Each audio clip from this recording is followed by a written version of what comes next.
Durante essa semana, talvez até esse mês, às vezes tem algumas palavras que ficam no meu coração durante o mês, o Senhor ministrando sobre mim e eu ministro sobre a igreja.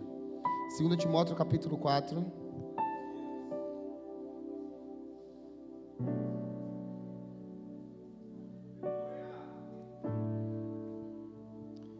Capítulo 4, verso 7.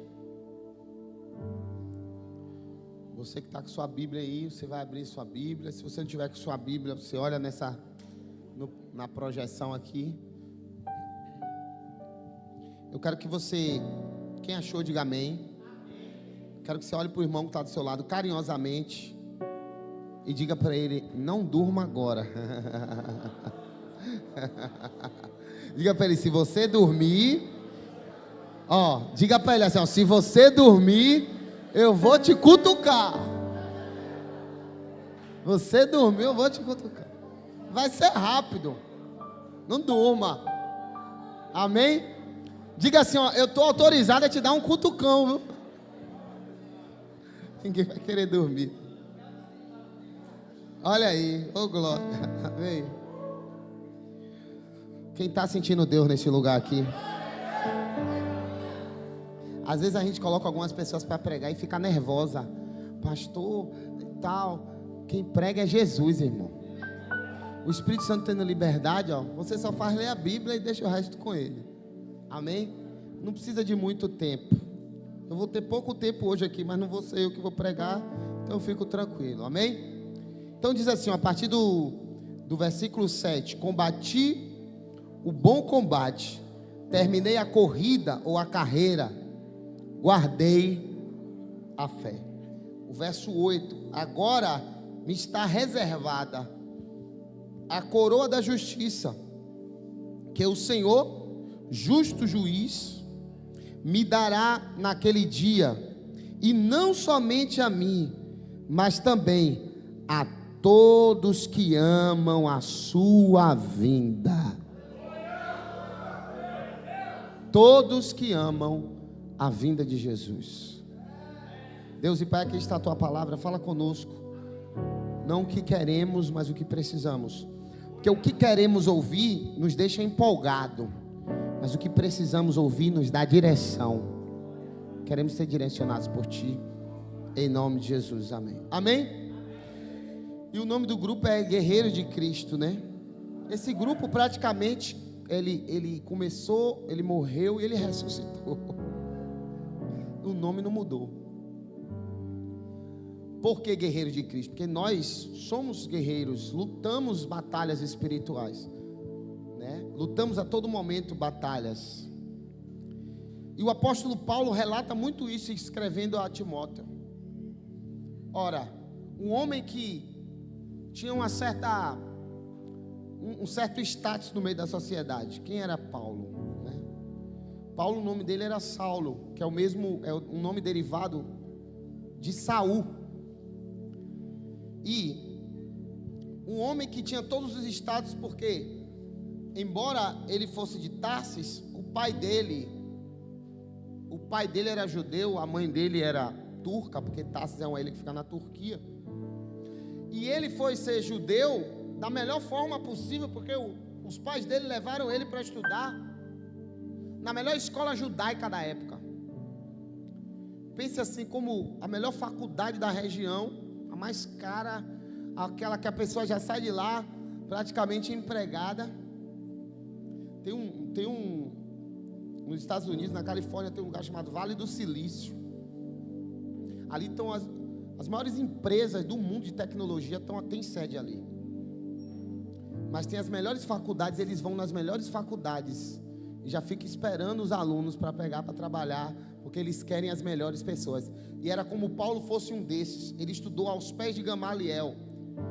E Gamaliel era um homem, uma escola judaica mais famosa da época, era Gamaliel. Então Paulo teve o melhor estudo, o melhor ensino. Ele votava no Sinédrio. E ele tinha uma coisa que era muito importante na época, chamado o título de cidadão romano. Lembrando que Roma era a capital do império, do mundo. Roma mandava no mundo. E com aquele título de cidadão romano, ele entrava e saía em qualquer lugar. Inclusive, só tinha esse título, para ter esse título, um dos requisitos era ter uma residência em Roma, que era a capital mundial, né? Então, olha quanta coisa. Mas aquele homem resolveu servir a Deus. Mas ele resolveu servir a Deus da forma que ele achava que tinha que servir. E muitas vezes, tem muitas pessoas ainda enganadas com isso. Elas querem servir a Deus, mas elas querem servir a Deus através de uma religião. E acaba que, por mais intenção que ela tenha de servir a Deus, ela acaba servindo a religião. E quando você serve a uma religião, você está servindo a homens, está servindo a Deus. Não é uma religião que vai definir quem você é. Se eu sou evangélico, se eu sou espírita, se eu sou católico, não é isso que vai definir se eu tenho Deus ou não. O que vai definir se eu tenho Deus ou não é se eu tiver um encontro real e verdadeiro com Deus. Não adianta eu estar em um local, passar anos ali e nunca ter um encontro com Deus real, verdadeiro. Tem muitas pessoas que são criadas dentro das igrejas e não têm um encontro verdadeiro com Deus. Eu sempre falo isso porque eu fui uma pessoa que fui criada na igreja.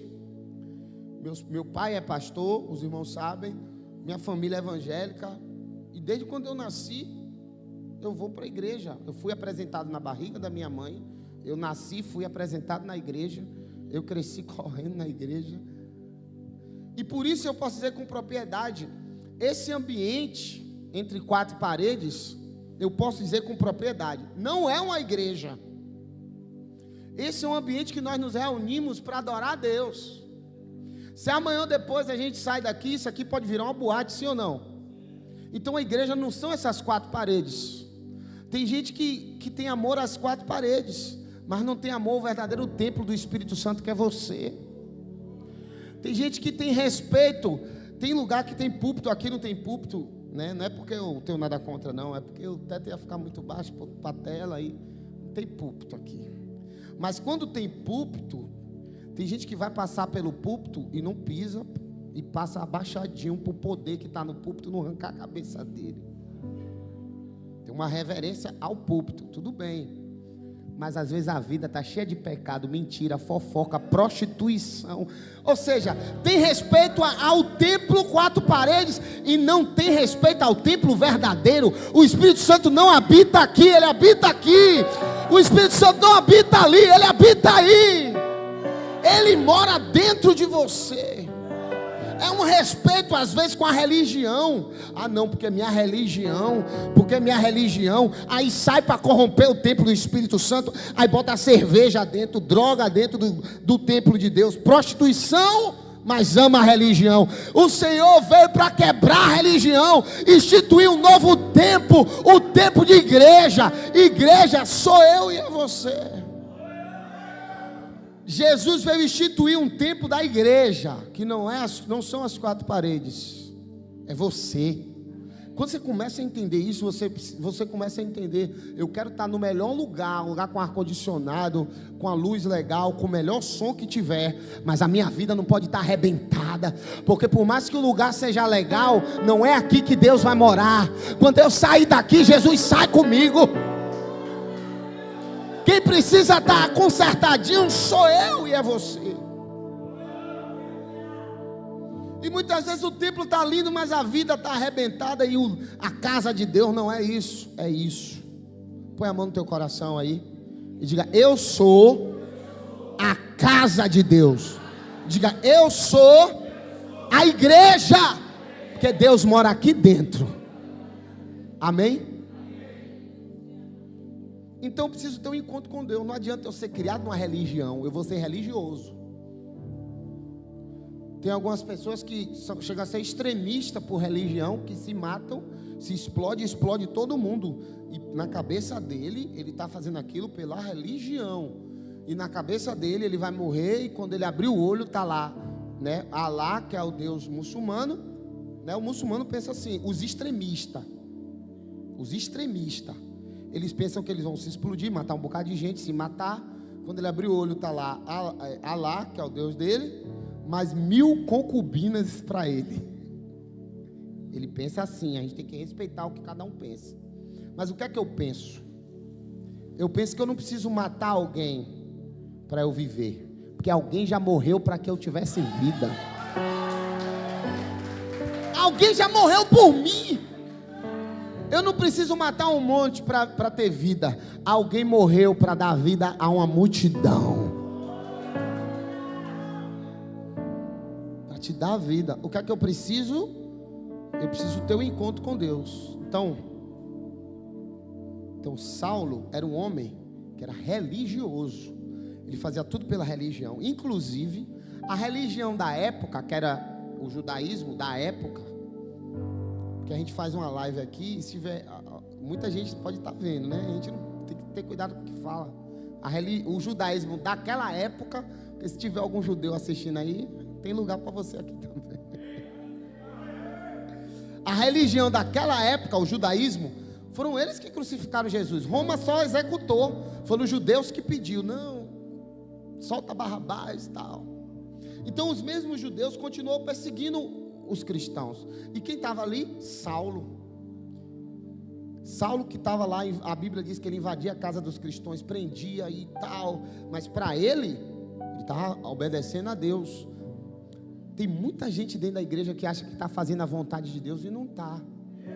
Mas por quê, pastor? Porque não conhece a Deus, não teve um encontro com Deus. Ele está seguindo só a religião, mas não está seguindo a Deus. Primeira característica de seguir a Deus: Deus, o nosso Deus, é um Deus de relacionamento.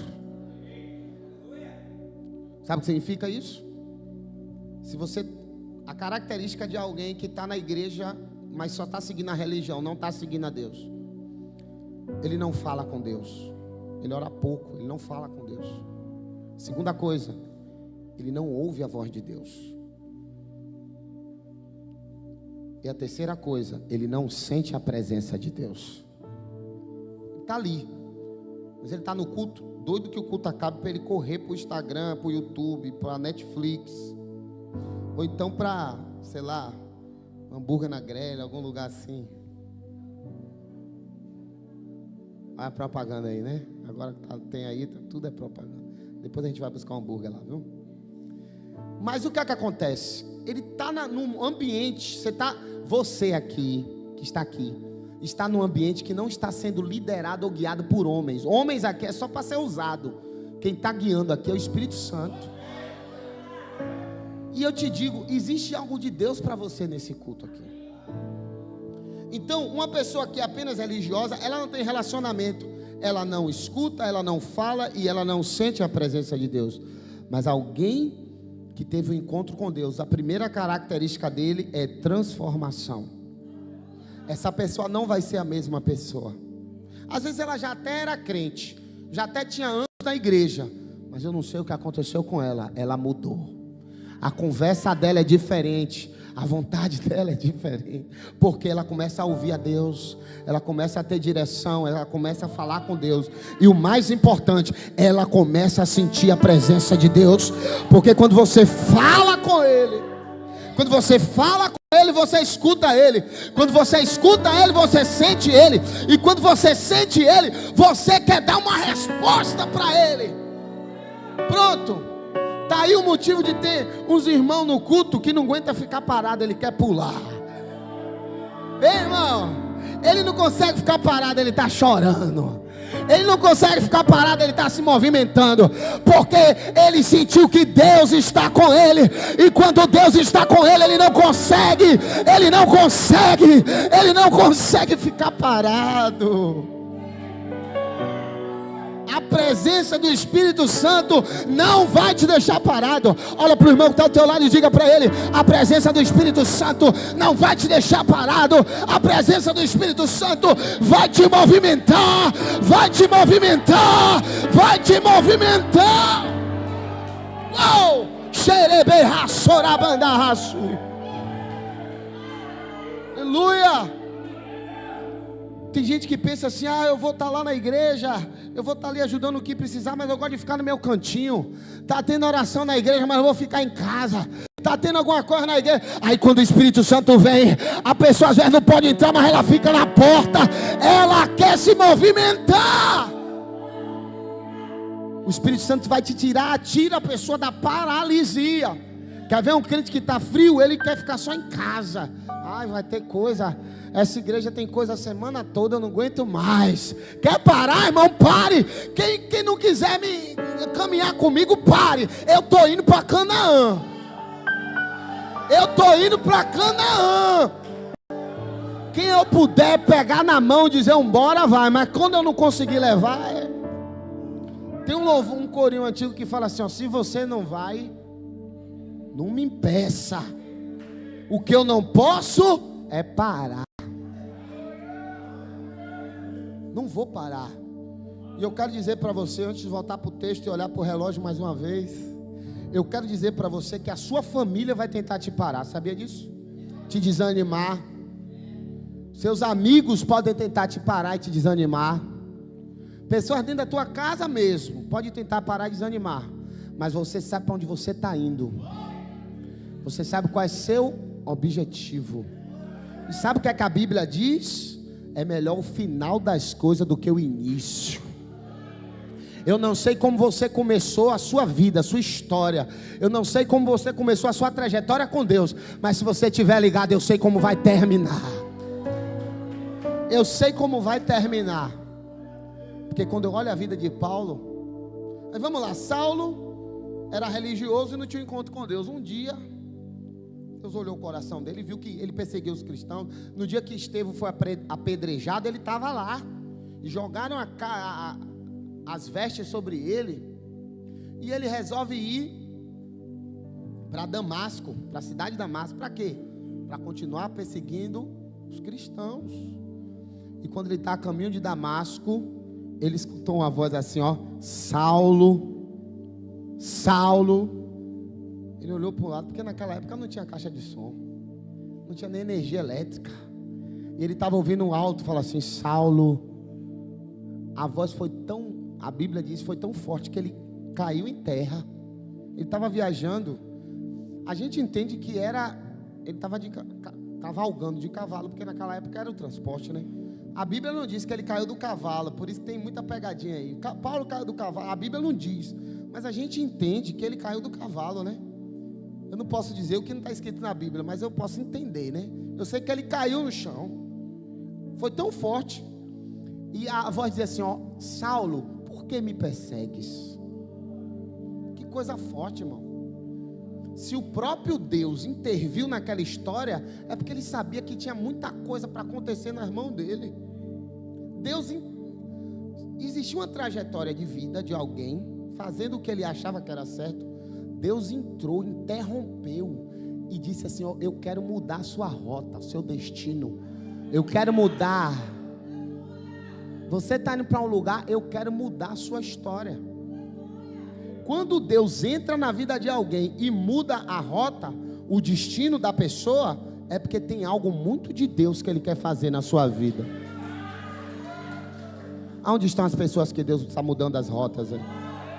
Mudando os destinos, aleluia.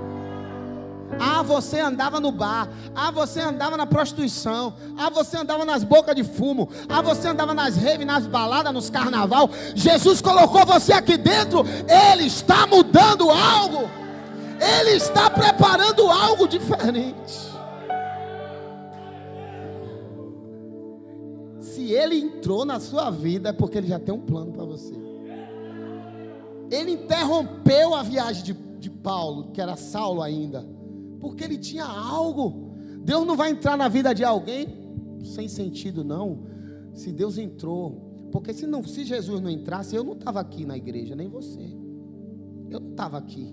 Eu só estou aqui porque eu estava caminhando e Jesus entrou na minha frente. Você não vai mais falar, não. Você agora vai para onde eu quero que você vá. E ele caído no chão disse, quem é você? Eu estou perseguindo quem? Tipo assim, será que é alguém que eu... Ele diz, eu sou Jesus. Aí que é a cabeça do homem, porque assim, na cabeça dele, Jesus morreu, né? Aí os judeus espalhou que os discípulos roubaram o corpo de Jesus. Até hoje, os judeus ortodoxos, judeus, aqueles, não tem uns israelitas que vêm aí, uma época, Itacaré fica cheio. Se tu for falar de Jesus com ele, é capaz de tu apanhar. Porque para ele, Jesus foi um líder de uma seita judaica que os discípulos roubaram o corpo dele, espalharam isso. Então era isso que Paulo acreditava. Mas como é que alguém que está morto está falando com ele? Então tem alguma coisa errada. Porque morto não fala. Ele disse: eu sou Jesus. A quem tu tá. Então a primeira coisa que ele entendeu, então Jesus não morreu, Jesus está vivo. A quem tu persegues. A partir daí, a história daquele homem foi transformada.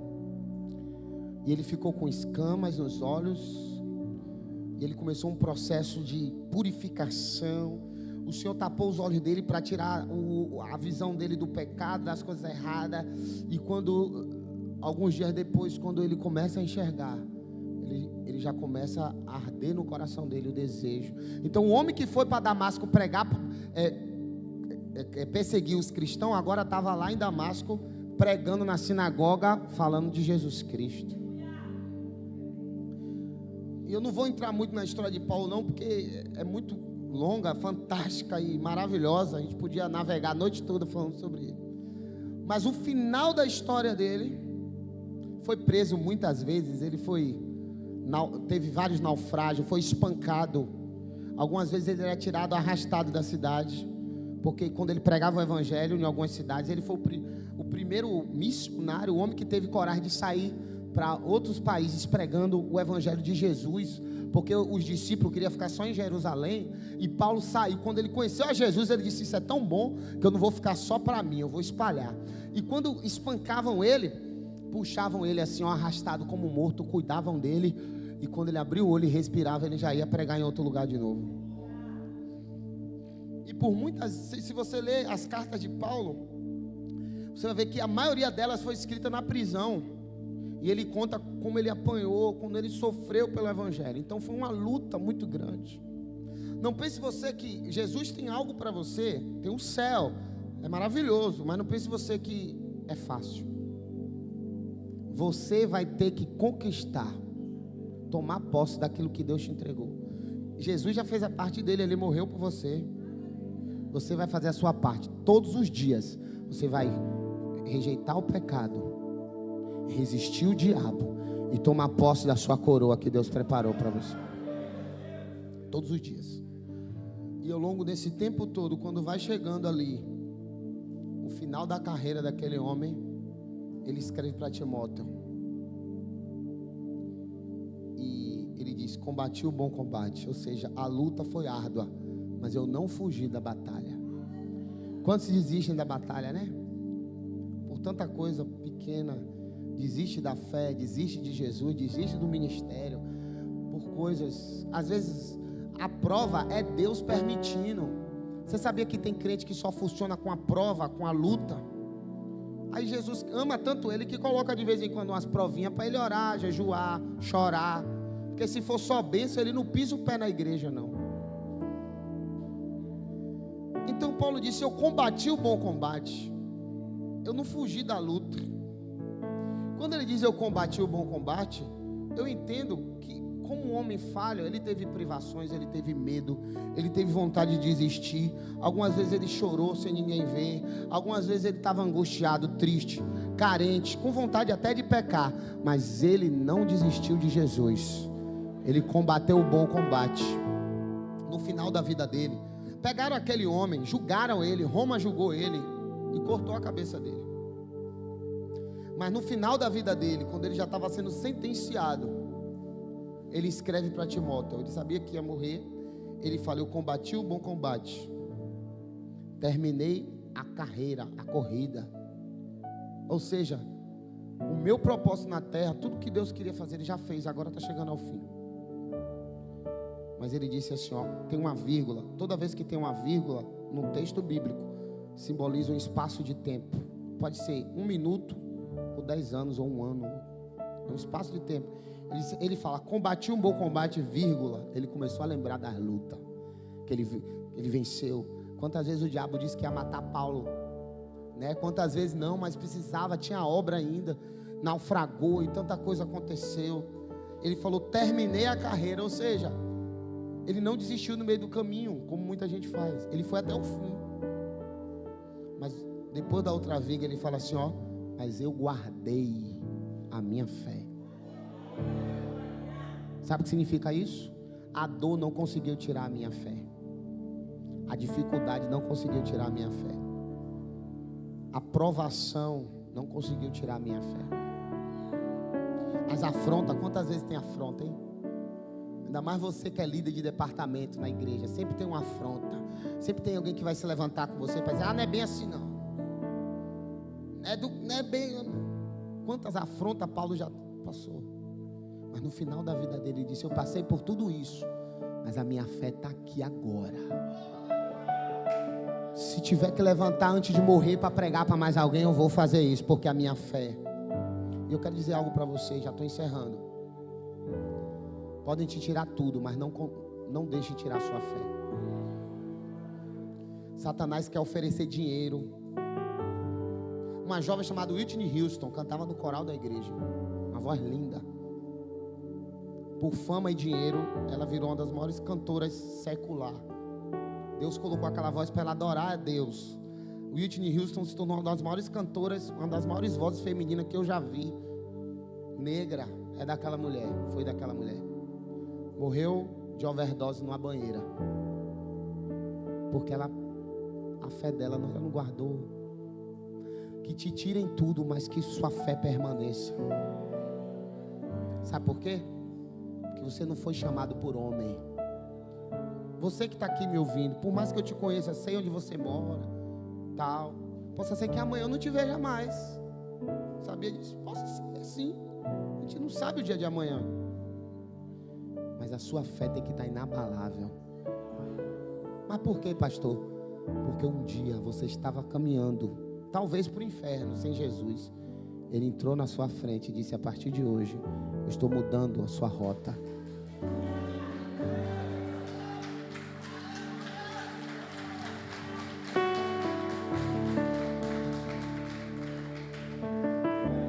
A partir de hoje eu estou mudando o seu lugar de destino.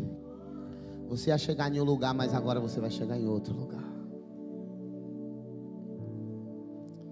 O inimigo veio para matar, roubar e destruir. Se não fosse Jesus, muitos de vocês que estão me ouvindo aqui já tinham morrido.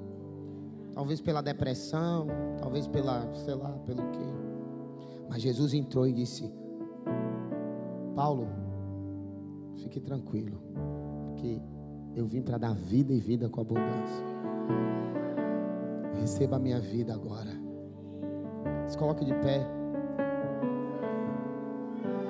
Se coloque de pé. Irmãos, eu quero um dia, no final da minha carreira, se Jesus não voltar antes, eu quero dizer a mesma coisa que Paulo disse. Quando eu ver que eu estou partindo, eu quero olhar para Jesus e dizer, combati um bom combate. A minha carreira está acabando, mas minha fé ainda está de pé.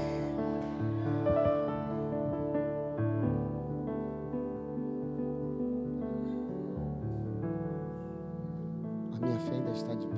Feche seus olhos. Põe a mão no teu coração agora, se você puder. Tem alguém que mudou sua história e está aqui. Alguém que mudou a sua rota, o seu destino. Alguém que te fez, ele te chamou para algo. Você não estaria aqui se ele não entrasse naquele dia na tua vida. Talvez a sua trajetória com ele não foi muito fácil, teve tropeções. Algumas vezes você errou, pecou, caiu. Mas toda vez que você caiu, ele te levantou. Pegou na sua mão e te disse assim, eu não vou deixar você para trás. Porque não foi você que me escolheu, foi eu que te escolhi. E Deus te deu algo muito precioso.